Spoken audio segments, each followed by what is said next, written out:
Hikayat Iranun dari Tempaso, NS dan HK.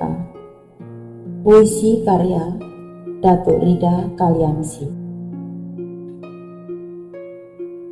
Konon kata setengah riwayat, suatu ketika sekali dalam semusim akan ada awan hitam berarak di puncak Kinabalu. Hitam memanjang bak sebuah perahu.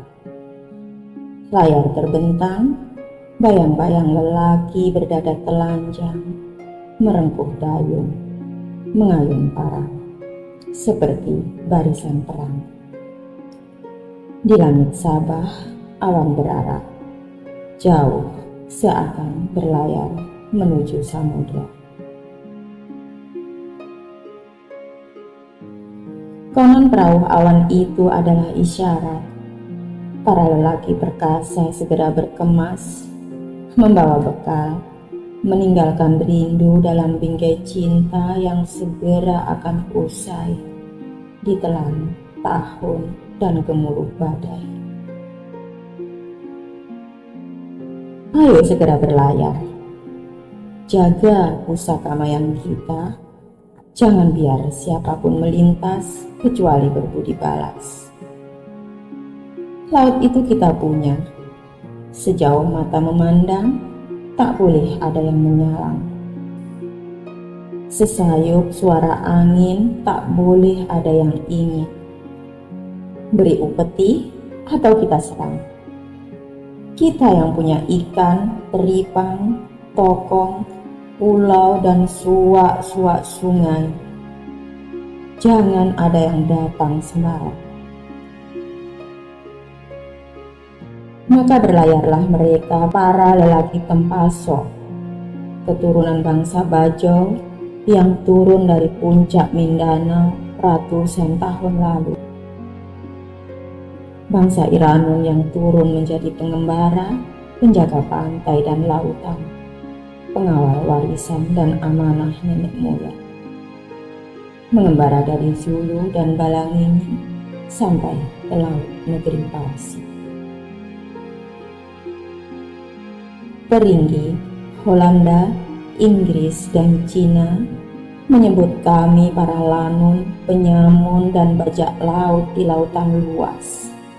Terserah, kami hanya menjaga negeri kami, warisan kami dari dijarah para penjajah.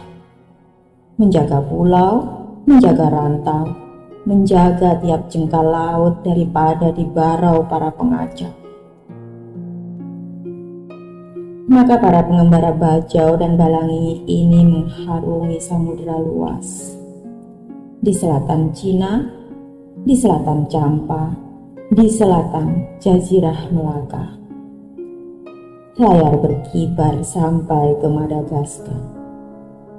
Oh, betapa menggerukan mereka, para pengembara Melayu yang seperti nenek moyang mereka berlayar dari pantai-pantai Asia ke samudera merdeka.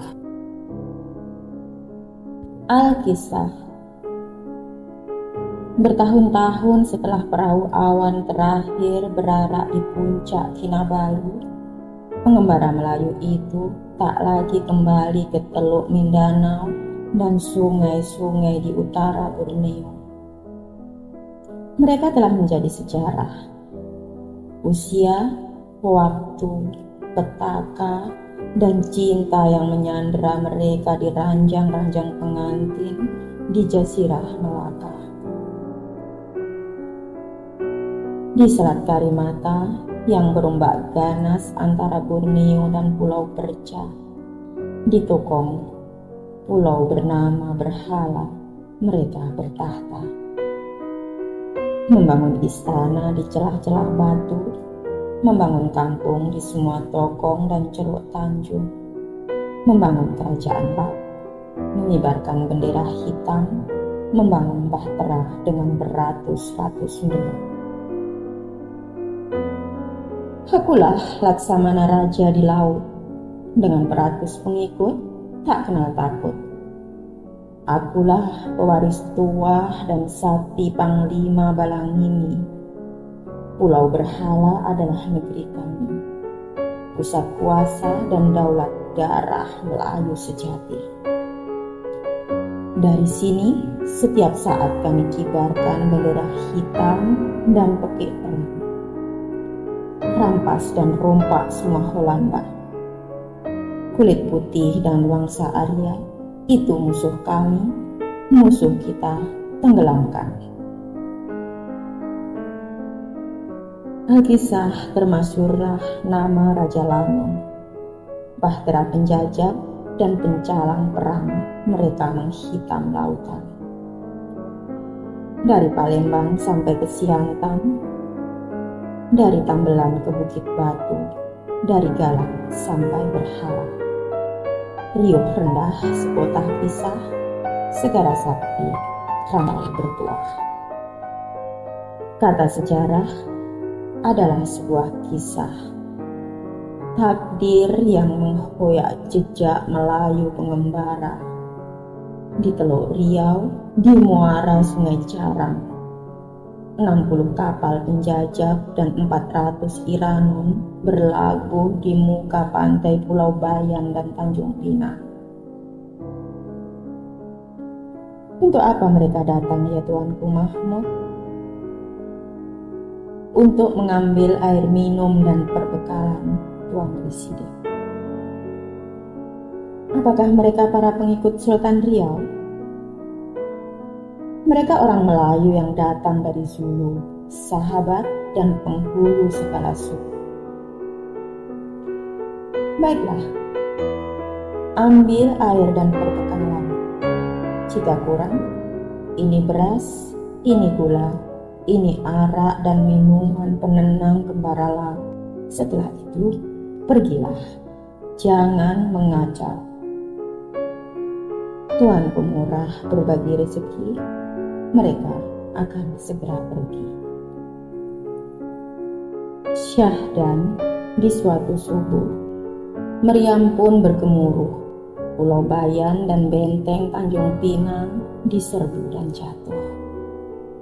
Maka riuh hendahlah dengan segala kaidah, dan Tuan Residen yang murah hati pun angkat kaki, sehelai sepinggang, bersama sebuah perahu kaji kembali ke Melaka mengadu pada sang gubernurnya.